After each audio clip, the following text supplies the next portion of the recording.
কাশ্মীর, হিমাচল প্রদেশ কিংবা সুইজারল্যান্ড নয়, এই দৃশ্য অসমের প্রতিবেশী রাজ্য অরুণাচল প্রদেশের মায়োদিয়ার। শুক্রবার থেকে মায়োদিয়ায় শুরু হয়েছে ব্যাপক তুষারপাত। বছরের প্রথম তুষারপাতেই বরফের শুভ্র চাদরে ঢাকা পড়ল মায়োদিয়া। অসমের তিনসুকিয়া জেলার খুব কাছেই রয়েছে মায়োদিয়া।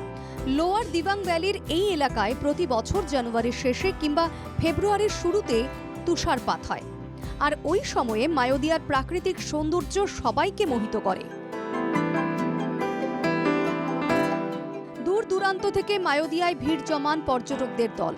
শুধু অসম বা দেশের অন্যান্য রাজ্য নয়, বর্তমানে মায়োদিয়ার নৈসর্গিক রূপ উপভোগ করতে আসেন বিদেশি পর্যটকও। দিবাং ভ্যালির রোয়িং ও আনিনির মধ্যে রয়েছে মায়োদিয়া পাস। দুপাশে সুউচ্চ পাহাড়, মধ্যে সর্পিল রাস্তা।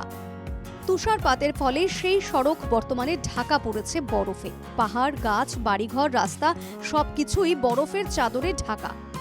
কোথাও কোথাও জমেছে 2 ফুটের বরফের আস্তরণ। তিনসুকিয়া থেকে মায়োদিয়া যাত্রা পর্যটকদের দেয় এক রোমাঞ্চকর অনুভূতি।